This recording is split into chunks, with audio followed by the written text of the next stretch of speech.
ગુજરાતભરમાં નકલીનો કારોબાર બેરોકટોક ધમધમી રહ્યો છે। સરકાર કે વહીવટી તંત્રના કોઈ ડર વગર રૂપિયા કમાવી લેવાની લાલચમાં લોકોના આરોગ્ય સાથે ચેડા થઈ રહ્યા છે। બ્રાન્ડેડ ખાદ્ય ચીજોના નામે નકલી વસ્તુઓ પધરાવીને લોકોને બીમાર પાડવાના ખુલ્લેઆમ ખેલ ચાલી રહ્યો છે।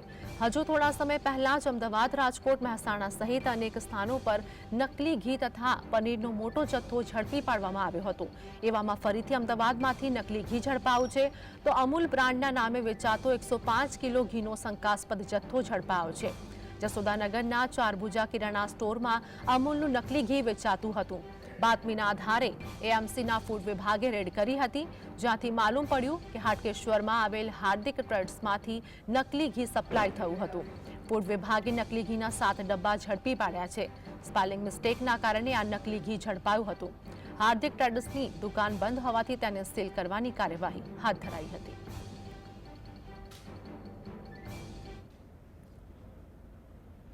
જીઆઈડીસીમાં તપાસ કરતા એક જગ્યાએ અમૂલ બ્રાન્ડનું ઘી હતું એ શંકાસ્પદ જણાઈ આવેલ। ત્યાંથી વેપારી પાસેથી ખાદ્ય બિલની રજૂઆત કરતાં તેઓએ જણાવેલ કે અત્યારે ખોખરા આવેલ હાટકેશ્વર સર્કલ પાસે હાર્દિક ટ્રેડર્સની દુકાન છે, ત્યાંથી અમે ખરીદ કરેલું છે એવી જાણ કરેલ। તેના આધારે અત્યારે અમો હાર્દિક ટ્રેડર્સ ખોખરા પાસે આવેલ છે, સદર જગ્યાએ વેપારી મળી આવેલ દુકાન બંધ કરીને ચાલ્યા ગયેલ છે।